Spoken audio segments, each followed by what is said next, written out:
Dieu aimerait-il la pénitence? Dieu aimerait-il quand nous battons notre coulpe indéfiniment, nous reconnaissant pécheurs? C'est pourtant ce que nous avons fait depuis le début de cette célébration à bien des reprises. Et la parole de Dieu nous y invite, notamment Joël.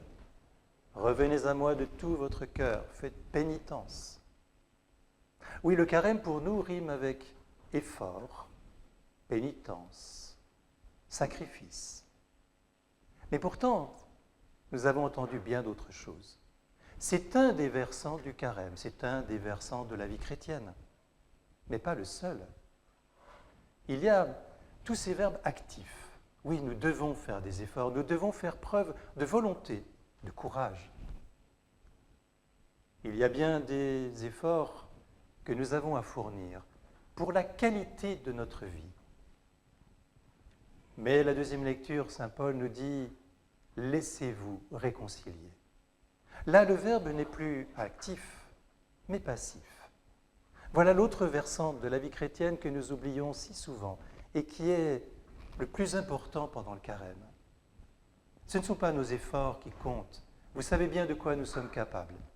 Et si ici, vous prenez de bonnes résolutions, il y a de fortes chances que vous ne les teniez pas pendant 40 jours.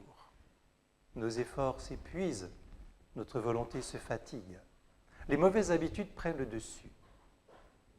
Saint Paul nous dit avec force, laissez-vous réconcilier avec Dieu.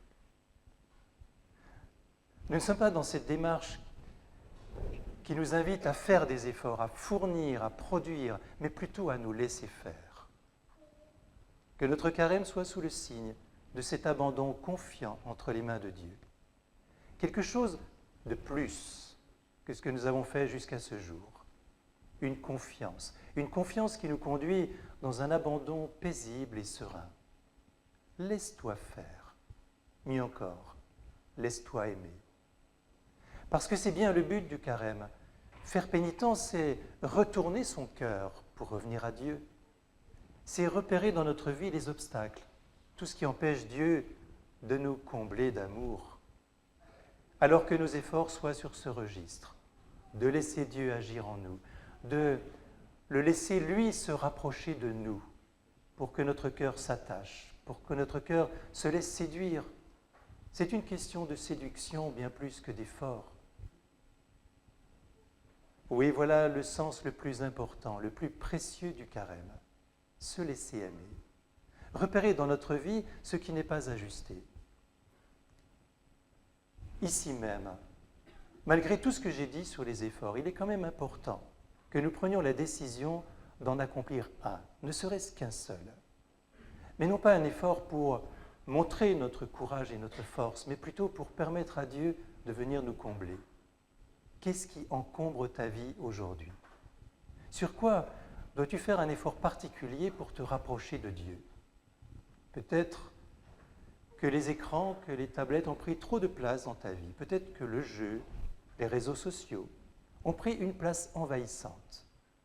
Alors ne serait-il pas bon ici même de décider de faire quelque chose pour que ta vie soit plus ajustée?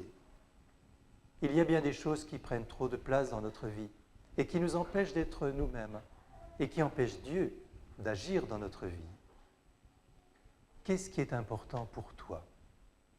Qu'est-ce que le Seigneur t'invite à réajuster dans ta vie?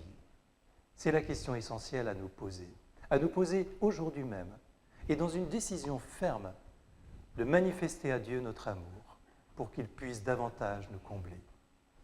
Le carême ne dure que 40 jours. Commençons aujourd'hui. C'est la meilleure manière de le réussir. Nous en éprouverons une joie profonde, une satisfaction magnifique qui nous permettra d'ouvrir notre cœur à la grâce pascale. Frères et sœurs, saisissons l'occasion. Saint Paul nous dit, c'est maintenant le moment favorable, c'est maintenant même que le Seigneur veut te combler. Et pour cela, il te demande ta simple coopération, l'ouverture de ton cœur et ta décision généreuse de le servir et de le suivre avec courage.